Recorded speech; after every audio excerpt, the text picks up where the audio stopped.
पहिली ते 6वी साठी हिंदी जी आहे ती सक्तीची करू नये अशा पद्धतीची मागणी जी आहे ती जोर धरू लागलेली आहे ना। राज ठाकरे यांनी सुद्धा भूमिका मांडलेली आहे। जर सरकारला हे आव्हान समजायचं असेल समजून घ्यावे।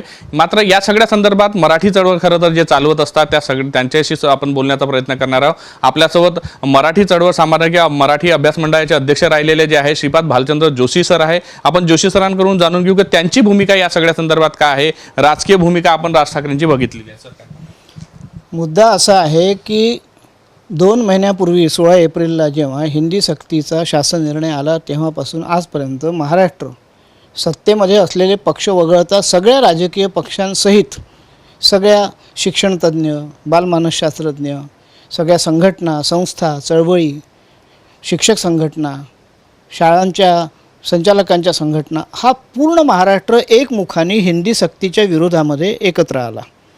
सगळ्यांनी या हिंदी सक्तीला विरोध केला। 1ली ते 5वी बालमानसशास्त्रज्ञ, शिक्षणतज्ञ हे सतत सांगतायत, लेख लिहून सांगतायत, पत्र लिहून सांगतायत, आम्ही पत्र लिहून सरकारला वारंवार सांगतो आहे की या मुलांच्या वयावरती 3ऱ्या भाषेची सक्ती, युनेस्कोनी सुद्धा ती सक्ती कशी मुलांना हानिकारक आहे हे सांगितलेलं आहे। हेही आम्ही सरकारला युनेस्कोचे जे काही दाखले आहेत ते लिहून पाठवलेलं आहे। इतकी सगळी शास्त्रीय माहिती सरकारला पुरवल्यानंतरसुद्धा मुद्दा केवळ हिंदी सक्तीपुरता मर्यादित नाही आहे। मुद्दा त्या मुलांच्या 1 ते 5 या वयावरती 3ऱ्या भाषेची सक्ती, तिचा बोजा नको हा आहे। खरं म्हणजे मराठीशिवाय कोणत्याच विषय सक्तीचा असायला नको आहे 1ली ते 5वीपर्यंत। पण इंग्रजी सक्ती सरकारने ज्या वेळेला केली 96 मध्ये, त्यामुळे मराठी सक्तीचा कायदा करून घेण्याची आम्हाला आंदोलन करून मागणी करून तो करून घ्यावा लागला। अदरवाईज महाराष्ट्रामध्ये मराठी सक्तीची असणं हे दुर्दैव आहे, असायची गरजच नाही। मराठी प्रथम भाषाच आहे त्रिभाषा सूत्रानुसार। परंतु आता तुम्ही इंग्रजी सक्तीच्या सोबत हिंदीची सक्ती करणार आणि हिंदीसोबत 3ऱ्या भाषेचीही सक्ती करणार। राष्ट्रीय शैक्षणिक धोरणात कुठेही सूचना करणं वेगळं आहे। शिक्षण हा राज्याचा सूचीमधला सुद्धा विषय आहे। तामिळनाडू सरकारने सांगितलं आहे की आम्ही 2 भाषांव्यतिरिक्त 3री भाषा घेणार नाही। केरळने सांगितलं आहे, दक्षिणेतले सगळे राज्य सांगत आहेत। महाराष्ट्र सरकार का शरण जात आहे दिल्लीला प्रत्येक वेळेला, हा मुद्दा या संपूर्ण चर्चेत महत्त्वाचा आहे। कोणाला हवी आहे हिंदी सक्ती? उत्तरेत आहे का मराठीची सक्ती? दक्षिणेत आहे, लावू शकता हिंदीची सक्ती। महाराष्ट्रावरच का जुलूम जबरदस्ती हिंदीची? मुद्दा केवळ हिंदी सक्तीचा नाही आहे। मुद्दा राज्याच्या शिक्षणविषयक समवर्ती सूचीतल्या विषयावरती जर केंद्र म्हणतं तसंच्या तसं, केंद्राची राजवट आहे का महाराष्ट्रात? सरकार स्वतंत्र निवडून दिलं आहे ना राज्यांनी, राज्याच्या हितासाठी दिलं आहे। मग राज्यातल्या लोकांची जी इच्छा आहे, जे म्हणणं आहे ते पूर्णपणे डावलून सरकार वेगवेगळ्या मार्गांनी ज्या युक्त्या करताय, शब्दांचे जे खेळ करताय, वेगवेगळे जे निर्णय, और शब्दांचे खेळ करण्यामध्ये आम्ही तज्ज्ञ आहोत ना, आम्ही लेखक आहोत, साहित्यिक आहोत, कवी आहोत। तुम्ही आम्हाला कुठे शब्दभ्रम चे शासन निर्णय देत आहात? आम्ही तुम्हाला स्वच्छ शब्दात म्हटलं होतं, मागणी केली होती सगळ्यांनी की हिंदीसह कोणतीही 3री भाषा सक्तीची नसेल अशी एका ओळीची दुरुस्ती शासन निर्णयात हवी होती। आता जो शासन निर्णय काल आला, ज्याच्या विरुद्ध प्रचंड असंतोष, आज दुपारी 4 वाजता महाराष्ट्र साहित्य परिषदेत पुण्याला सगळ्या संघटनांची सभा आहे। वेळ पडली तर उद्या आझाद मैदानावरती आंदोलनासाठी सुद्धा लोक तयारी करतायत। का तुम्ही वारंवार शिक्षणतज्ञांना, बालमानसशास्त्रज्ञांना, अभ्यासकांना या पद्धतीने आंदोलनात्मक भूमिकेमध्ये का उतरवत आहात? हे राज्याच्या हिताचं काही सांगतायत, मुलांच्या हिताचं काही सांगतायत, पालक सांगतायत, त्यांच्या संघटना सांगतायत, तरी सरकार, शासन, प्रशासन हा जो हेकेखोरपणा करत आहे। शिक्षण मंत्र्यांनी सांगितलं होतं की हिंदी सक्तीची, मुख्यमंत्र्यांनी सांगितलं हिंदी सक्तीची नाही, अनिवार्य नाही। शिक्षण मंत्र्यांनी सांगितलं होतं की 3री भाषासुद्धा सक्तीची असणार नाही। तुम्ही तोंडी एक बोलता, लेखी वेगळे शासन निर्णय काढता। सरकार आपली विश्वासार्हता का गमावत आहे? कशासाठी गमावत आहे? आमचं सरकार आहे, आमचं राज्य आहे, काही प्रतिष्ठा आहे की नाही सरकारला? वारंवार तुम्ही शब्द फिरवताय, वारंवार तुम्ही लोकांना आंदोलनं करायला भाग पाडता आहात, वारंवार त्याच्यावरती भाषेची राजकारणं करायला तुम्ही प्रवृत्त करताय। हिंदी विरोधी वातावरण महाराष्ट्रात कधीच नव्हतं, ते तुम्ही निर्माण करू पाहता। हा सगळा महाराष्ट्र राज्याच्या सुस्थापित शालेय शिक्षण व्यवस्थेशी चाललेला खेळ बंद करा। त्या मुलांच्या वयाचा विचार करा। आणि जेव्हा सगळे शास्त्रज्ञ सांगतायत, शिक्षणतज्ञ सांगतायत, संघटना सांगतायत, चळवळी सांगतायत, कार्यकर्ते सांगतायत, अभ्यासक सांगतायत, या सगळ्यांपेक्षा शासन आणि प्रशासन तज्ज्ञ आहे का हो भाषेमध्ये? आणि जर तुम्ही भाषा सल्लागार समिती आहे राज्याजवळ, या भाषा सल्लागार समितीने सुद्धा 2 महिन्यापूर्वीच्या या निर्णयाला विरोध केला होता।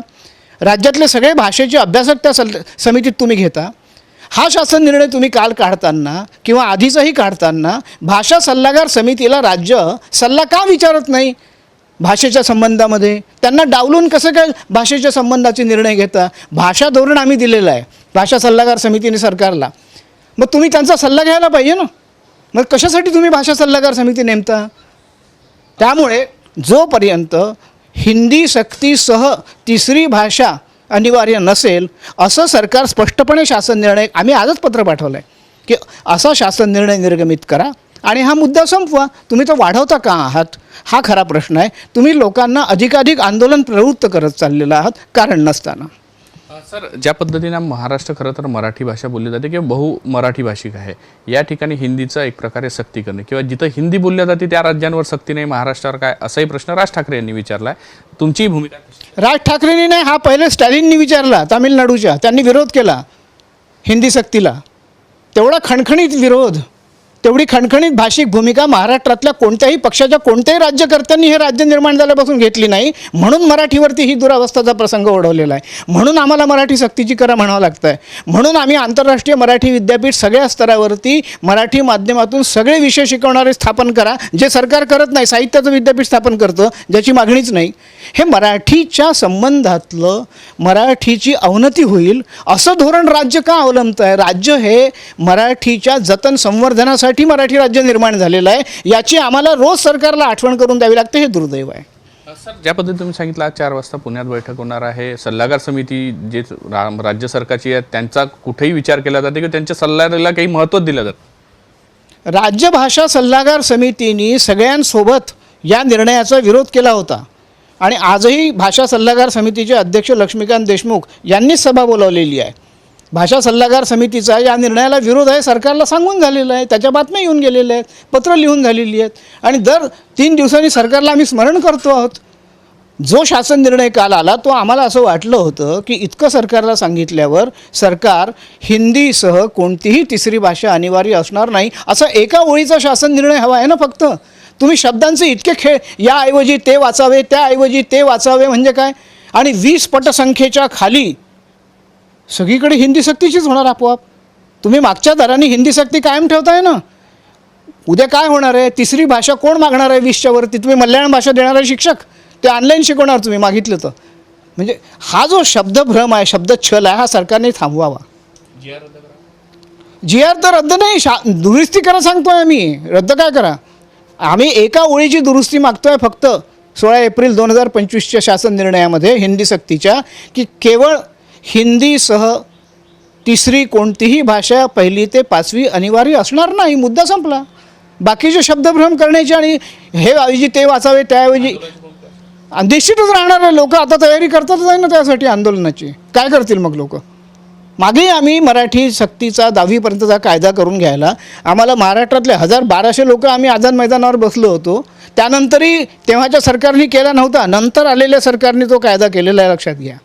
नक्कीच कुठेतरी मराठी भाषा हीच खरं तर राहावी, हिंदी सक्ती करू नये. खरं तर पहिल्या वर्गापासून 5व्या वर्गापर्यंत विद्यार्थ्यांना हा अतिरिक्त ताण पडेल, जो मानसोपचार लोकांनी असो की मराठीचे अभ्यासक असो त्यांनी सांगितलं का हा विद्यार्थ्यांवर ताण नसावा, त्यासाठी हिंदी भाषा सक्तीची करू नये अशीच भूमिका आहे. आणि भविष्यात या सगळ्या संदर्भात आंदोलनाची भूमिका सुद्धा जी आहे मराठी चळवळ चालवणाऱ्यांकडून घेतली जाणार असल्याचं जे आहे श्रीपाद भालचंद्र जोशी सर यांनी आपल्याशी बोलताना सांगितलं आहे. व्हिडिओ जर्नलिस्ट सौरव बोलेसह पराग डोबळे, साम टीव्ही न्यूज, नागपूर.